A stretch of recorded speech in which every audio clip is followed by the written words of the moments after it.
Welcome to Shadowed Tales Archive. Tonight's story is titled, The Echo Family. Let the shadows speak. Part 1. A sound no one should hear.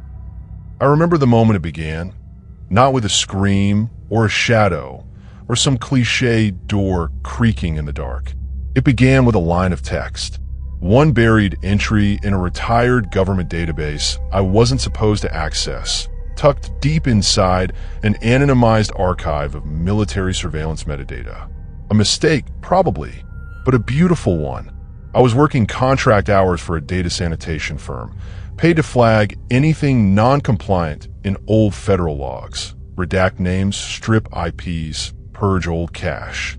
Most of it was boring, routine, until I found it. Archive file, classified, redacted. Codename, Echo Family. Medium, sublayer acoustic signal, non-packet transmission. Status, persisting anomaly. Not traceable via TCP IP. Incident type, repeat engagement. Analyst note, they're still talking, but we've stopped listening.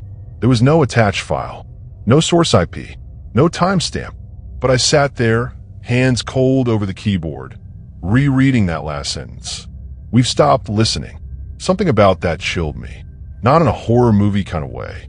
In the kind of way that makes you feel like you've walked into a room seconds after someone died. I told myself to leave it alone, but I didn't. That night, I began searching for anything I could find about the Echo family. Google was useless. DuckDuckGo was cleaner, but empty. Even backdoor forums on Tor offered nothing except a handful of rumors, and one specific phrase that popped up again and again. They don't knock. They hum. I didn't understand what it meant. Was it metaphor? Cult slang? Creepypasta jargon? Still, I kept digging. Over the next few weeks, I got deeper. I found a handful of ancient blog posts, entries dated as far back as 1999, all talking about audio artifacts that weren't supposed to exist. Some were buried in forums for amateur ham radio hobbyists. Others came from conspiracy chat rooms before Reddit was even born. But every one of them mentioned a similar concept. A sound, low, rhythmic, almost human, broadcast from no known source, received in basements, tunnels, old mining shafts, always at night, always when alone, and always followed by dreams. I downloaded what I could, broken files, damaged waveforms, half-dead spectrograms that had been corrupted by time or firewalls. Most of them were junk, random static, or software errors, until I found the one, a .wav file with no metadata, hidden inside a zip folder posted anonymously on a forum thread called They're Recruiting Again. The file was named dinnerbell.wav. At first it sounded like noise, glitchy distortion, maybe corrupted audio. But when I slowed it to 1/10 speed and removed the low-end bass, something slipped through. A whisper. We are bones. Your breath. Come home. I hit pause and slammed my laptop shut. My chest felt tight, like I just inhaled ice water. That voice wasn't machine-generated. It was real. And worse, it felt like it was talking to me. I should have stopped then. I should have thrown the hard drive into a furnace, logged off, maybe even gone to church for the first time in a decade. But I didn't, because the whisper didn't frighten me the way it should have. Not then. Not yet. It sounded like something I hadn't heard in a long time. It sounded like belonging. Part 2. Frequencies no one sends. I couldn't sleep that night. Every time I closed my eyes, I heard the whisper again, just under the edge of silence. It didn't repeat. It didn't grow louder. It was just there, like the smell of something burnt that clings to your skin even when the fire's long gone. We are bones. Your breath. I told myself it was just in my head. Just something I'd imagined after hours of obsessing over broken files and ghost data. But around 3:14 a.m., something changed. My speakers turned on. I didn't touch them. I hadn't used them in hours. They weren't even selected as the default output device. My laptop was closed, asleep, but I saw the soft orange light blink to life as the speakers powered up, and then silence, then static, then something else. It wasn't a voice this time. Not exactly. It was more like breathing, but mechanical, like wind moving through pipes, almost rhythmic, like it was mimicking human cadence, but just a little too slow, a little too intentional. And beneath it, a tone, a low pulse. It wasn't constant. It skipped, stuttered, like a heart trying to remember how to beat. I sat on the edge of my bed, every muscle frozen, staring at those damn glowing speakers like they were about to talk back. And maybe they did. At 3:18, the sound stopped. No click, no fade out, just silence, the kind that leaves your ears ringing. I didn't sleep. The next morning, I tried to explain it away. Maybe I left a script running in the background. Maybe an old cache triggered something. Maybe I was hallucinating, dehydrated, overworked, stressed. I told myself all of that, but none of it explained what happened at 9:47 a.m. I received an email from an address I didn't recognize. There was no subject line, no signature, just one line in the body. Don't isolate. That's how they hear you. Attached was a file, throatmap.jpg. It was an image of a basement floor plan. Crude, hand-drawn, maybe scanned from a notebook. There were no labels, just a square outline with several hallways, all leading to a single round room at the center. The walls were marked with lines. Not bricks, wires, dozens of them, spreading out like roots. No names, no numbers, just a symbol at the center of the room, infinity. That's when I remembered something I read once in a thread about cult numerology. In certain pre-modern rituals, the symbol for infinity wasn't just mathematical. It meant continuous memory. Not living forever, but remembering forever. Some believed voices could imprint themselves into architecture, that enough pain or joy or even hunger could stain a room the way blood stains bone. The phrase used in that thread? The walls keep echoing. That's how the family survives. I closed my laptop and unplugged the speakers. But I wasn't alone in the apartment anymore. Not really, because now every corner of the room felt like it was listening. And whatever was underneath the Echo family's message, it was still talking. Part 3. The ones who are already inside. I didn't go outside for 3 days. Part of it was exhaustion, mental and physical, but a bigger part of me was afraid the static would follow me. That somehow, stepping out into open air would give the voice more space to grow. But on the 4th day, my food delivery was dropped off by hand. That wasn't normal. I always chose contactless delivery. Always. But when I opened the door that morning, the bag of groceries was already inside the threshold, too far in to have been left without entering. I looked up and down the hall. No one. Then I noticed something stuck to the paper bag. A small note, folded into fourths. On the back, in smudged black ink, it read, "We heard what you heard." I unfolded it. Inside was a single sentence. "If you want to make it stop, meet me where the ground listens." And then a phone number. No name, no signature, no threat, just that phrase, "where the ground listens." I tried calling it. The line rang once and disconnected. I tried texting. The message never delivered. It didn't matter. The phrase stuck with me like a splinter in the brain. That afternoon, I went to the library. Not my usual one. A much older branch built in the 1930s, tucked behind a crumbling Catholic school on the edge of town. The kind of place where you can still smell dust, even through your mask. I wasn't there to check out books. I wanted the blueprints. The archives room was nearly empty. Just one old man behind the desk and a woman scanning microfilm in the corner. I asked for architectural records on old bomb shelters or fallout bunkers. Said I was researching for a podcast. The archivist didn't blink, just asked me to wait while he pulled the files. 10 minutes later, he brought me a cardboard box with no label. Inside were maps, dozens of them, city grid overlays, sewer blueprints, abandoned subfloor tunnels beneath government buildings. And one diagram stood out. It was dated 1946, hand-drawn in ink, faded at the edges. It showed the foundation of the building I was standing in, this very library, and below it, 2 words stamped in red. Resonance chamber. No other details. No measurements.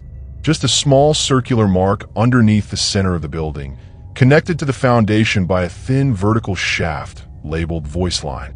That was it. That was where the ground listens. I don't know why I stayed until the library closed. Maybe I wanted to walk into that chamber right then. Maybe I was afraid I already had. By the time I stepped out into the dusk air, the streets were dead quiet. Even the wind had stopped. But just before I reached my car, my phone buzzed. New voicemail. No missed call. Just a message. I pressed play, and a child's voice whispered into my ear. Mom says you're almost ready. Just one more dream. I dropped the phone, and for the first time in weeks, I screamed. Part 4. We dream together now. That night, I didn't even try to sleep, but dreams came anyway. I don't remember closing my eyes. I don't remember lying down. One minute, I was staring at the ceiling, and the next I was standing barefoot in a hallway that shouldn't exist. The walls were soft, not in texture, in sound. They breathed. Each step I took made a low, pulsing thump underfoot, like I was walking on a buried lung. I didn't know where I was going, but I knew I wasn't alone. Ahead of me was a doorway. Not a regular door. This one was round, rusted at the edges, bolted directly into the concrete. A thick black cable slithered out from the bottom of it like a vein, disappearing into the floor. I reached for the handle, and just before I touched it, I heard the voice again. But this time, it wasn't whispering. It was singing. Mother calls with copper strings. Father knocks with echo rings. Come to us, the walls have breath, and through the wires, we share our death. The door opened on its own. Inside was a family. 5 of them, seated around a dining table made of cracked cement and stained speaker mesh. No food, no plates, just microphones placed in front of each person, like offerings. The father was tall, gaunt, and hairless. The skin under his jaw stretched too tightly, like it had been peeled and sewn back wrong. The mother's eyes were bandaged with wires. The 2 children didn't move. One of them was missing their mouth entirely. And at the far end of the table, in the only empty chair, was a place set for me. They looked at me without looking. And in perfect, synchronized cadence, they spoke. We've been building your shape. You fit now. I woke up choking. Not from fear. Not from a nightmare. From dust. My mouth was filled with it. My throat raw.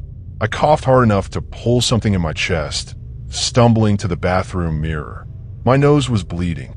And when I looked in the mirror, my eyes were dilated, fully black. I didn't sleep again after that. For the next 2 days, the house made noises I couldn't trace. Not creaks, not rattles, whispers, always in the walls, always in phrases I could almost understand.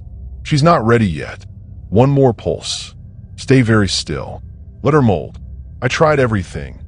Unplugging electronics, sleeping at a hotel, even disabling the fuse box. Didn't matter. The voices didn't come from the house. They came with me, like they were woven into my hearing itself. I called a friend. I thought maybe if I could just say it out loud, tell someone what was happening, it would make it less real. But the second she picked up, the line was full of static. And in the static, the same child's voice from the voicemail spoke again. You promised you'd come. Families don't lie. I didn't know what that meant. I don't even remember making any promises.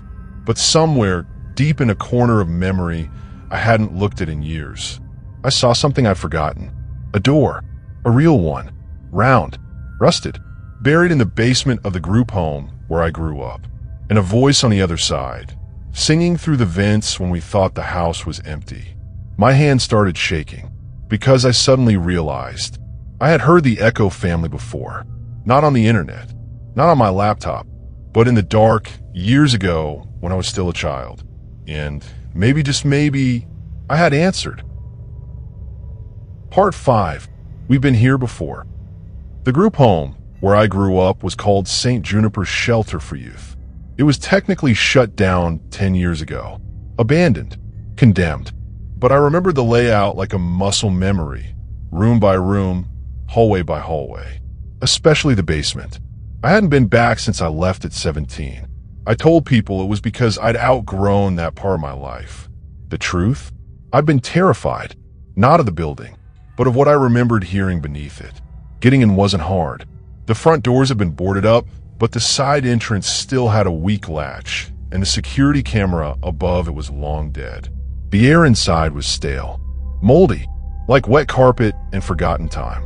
Each step echoed louder than it should have, like the place had been waiting to hear them again. I moved quickly down the central hallway, past the old staff room and prayer corridor toward the locked basement door near the kitchen. Or at least it used to be locked, now hung open, cracked like a crooked smile. There was no dust on the handle. Someone, or something, had opened it recently. The stairs were as narrow as I remembered, and colder. Halfway down, my flashlight flickered, then died. I kept going. The basement floor was smooth concrete, still covered in the same peeling linoleum squares. But the far wall was different. It wasn't there anymore. Instead, a new hallway stretched into the dark, one that shouldn't exist. Narrow, low, lined with twisted copper wires, some embedded into the ceiling like veins. I recognized the layout immediately. It was the same shape as the throat map .jpg image from the anonymous email. They built it, or had always been there. I kept walking. At the end of the tunnel was the round, rusted door from my dream, impossibly real. No knob, no handle, just a circle, but etched into the metal were words. Faint, but legible. If you remember, you belong. The words didn't make sense, but my hand reached out anyway, and the second my fingers touched the door, the world changed. No flash, no noise, no pain, just weightlessness, like falling into a silence so thick it became physical. When I opened my eyes, I wasn't in the basement anymore. I was in a chamber, a real one, circular, copper-lined, every surface embedded with old speaker cones, some vibrating softly like they were breathing. The air pulsed with low-frequency tones that made my bones buzz. And in the center stood a chair. It wasn't empty. A child sat there, maybe 7 years old, thin, pale, hair the color of rain clouds. They didn't move, didn't blink. They just looked at me, and in a voice that was both theirs and not, they spoke. "It's time to finish building you." I tried to back away, but my legs didn't listen. Because the truth was, some part of me had been waiting for this. My mind tried to scream, but my voice, it joined the hum. Part 6. The voice you were before. The child in the chair didn't blink, didn't move, but the air around them shifted, like their presence had a gravitational pull. Like the room wasn't just echoing sound, but echoing time. I wanted to run, but I couldn't tell which part of me still remembered how. "You left once," the child said, "but you carried the wire in your voice." They weren't speaking with a mouth. Their words were coming from behind me, from inside the walls, as if the entire chamber was speaking them. And somehow, so was I. I opened my mouth to protest, but instead, I heard myself say, I was never meant to stay gone. I hadn't meant to say it, but it came out in my own voice, like a recording from a version of me I'd never met. I stumbled back, tried to close my mouth, tried to cover my ears, but the sound was inside me now. The chamber pulsed. From the ceiling, a slow, choral frequency began, rising and falling like a breath being drawn by something that no longer needed lungs. And in that tone came a flood of images. My 5th birthday, a cracked cassette recorder, a nun's voice screaming down a hallway, the rusted door behind the furnace, and something I'd buried too deep to name. A face, not human, but shaped like memory. Its eyes were small radio dials. Its mouth, a wide-open speaker cone, humming with static. Its limbs, woven cables, knotted into arms that wrapped themselves around you when you cried. It had no name, just a signal, and I had known it once. The child in the chair reached forward, not physically, but mentally. I felt them touching something in me, flipping through internal frequencies like a radio, scanning the past. "Your voice is misaligned," they said. "We'll fix that." And then, the pain began. Not the pain of flesh, but the pain of forgetting something you know is important. They pulled at it. My name, my favorite smell, the scar on my shin, the warmth of my mother's hand. One by one, they unthreaded me. Not all at once. No, echoes take their time. They listen to what you were. Then they retune you into what they need. I fought, or at least I thought I did. I screamed, but what came out was music, the same lullaby they'd sung in the dream. Come to us, the wires hum. Where memory ends, we all become. And beneath the music, something else stirred. Something familiar. A second voice joined the song. Older, broken, mine. Stop this, it said. You don't belong to them. You never did. I looked toward the wall. A crack had formed, small but real. Through it I saw light. Natural light. A world outside the chamber. And for the first time since entering, I realized the Echo family wasn't just building me. They were keeping me. And I'd already been here before. Part 7. The memory that isn't yours. I ran toward the crack in the wall. Or at least, I tried to. But the floor beneath me shifted like sandpaper on a spinning reel, dragging me sideways, backward, inward. It wasn't just a chamber anymore. It was a loop. The walls rotated, reshaped themselves into rooms. Not metal and copper now, but wallpapered, wooden-floored, familiar. Too familiar. I was back in the kitchen of St. Juniper's. The smell of warm plastic, overripe bananas, cheap floor wax, and someone was humming in the corner. I turned and saw myself, 10 years old, sitting on a tile floor, legs crossed, recording something on a tiny cassette player. Only it wasn't me. The lips moved differently. The eyes blinked too slow. The humming was exactly right. The echo of a memory that wasn't mine, but had my face. And it looked up and said, "This is the version that stayed." I staggered back, hit the counter. The kitchen blinked, warped, became a bedroom. My first one after leaving the group home. Another version of me sat on the bed, typing on a laptop. I watched my own hands scour the dark web, dig through dead links, open the first folder marked dinnerbell.wave. Only this time, when I pressed play, the voice that whispered, it didn't say "We are bones." It said, "Welcome home, second." I was second. There was a first who never left.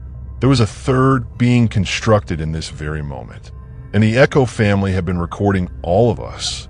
I started to run, pushing past memory after memory, each more distorted, twisted versions of old birthdays, funerals that never happened, voices of people I never met calling me by names I didn't remember.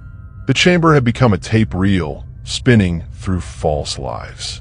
Each version more hollow than the last. And at the center of it all, pulsing like a metronome, was the chair. Still waiting, still humming. "You were never meant to leave," the chamber sang. "But you can leave someone else." That was the choice.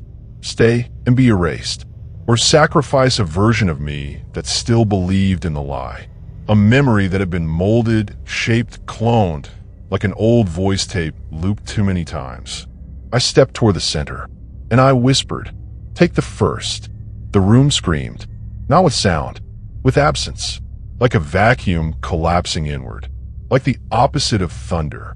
And then, I was standing outside the building. No rusted door, no humming walls, no copper veins, just cold air, real sky, and my phone buzzing in my coat pocket. One new voicemail. This time, there was no static. Just a child's voice again, quieter now, almost sad. Families remember forever, even if you don't. Then silence, then a soft tone, and then the sound of my own voice playing the lullaby. Recorded, archived, kept. I dropped the phone, and for the first time I wasn't sure if I'd really escaped. Part 8. Archive completed. I stayed off the internet after that. Deleted every burner account. Destroyed every drive. Switched phones twice. I even pulled the speakers out of my laptop and crushed them with a hammer. For a few weeks, the silence felt safe, but it never felt empty. Sometimes when I lay in bed, I'd hear my own voice, softly, from nowhere, reciting memories I'd forgotten. Not memories I had, memories I'd given away. "You're 6 years old. The window is cracked. Someone is humming in the hallway." I cover my ears. But the voice wasn't coming from outside. It was coming from me. One night, I woke up with blood in my mouth. I hadn't bitten my tongue. I've been speaking in my sleep. Hard, fast, loud. Saying things in other people's voices. Some were children. Some were elderly. Some didn't even speak English. And some were me. I bought a voice recorder out of paranoia. The old school kind, with red buttons and cassette tapes. I want to catch it. Prove I wasn't imagining it. But when I played back the tape the next morning, there was no voice. Just a sound. A low, pulsing hum. Perfectly rhythmic. Like a family breathing in unison. I started writing notes to myself. Daily logs. Paper only. No screens. I wanted to keep track of what was real. But after a while, the handwriting changed. The notes started saying things I didn't write. You're almost synchronized. Don't leave the window open tonight. Echo is a home, not a place. I stopped writing. Stopped sleeping. Stopped trusting my own thoughts. Because here's the thing. I think I did escape that basement. But I don't think everything came back with me. Some nights, I catch myself humming. The same melody. Mother calls with copper strings. Sometimes I finish the verse before I even notice. And once, just once, I heard someone outside my apartment repeat it back. I moved cities. Got a job in retail. No more tech. No more servers. No more shadow web. But this morning, I got a voicemail. No number. Just static. And at the end, a voice whispered, "Third is waking. You'll help raise her." I dropped the phone, looked in the mirror, and for the first time, I didn't recognize the sound of my own breathing. It was too smooth, too in sync. So I've started keeping a new log, just in case I forget. If you're reading this, and you've heard the hum, don't follow it. Don't answer the call. And whatever you do, don't sing back. And that was tonight's tale from the Shadowed Tales archive. If it left a mark on your mind, if the silence feels heavier now, then the story did what it was meant to do. Don't forget to like, subscribe, and share the darkness. New stories are always on their way. Until then, keep the lights low and the doors locked.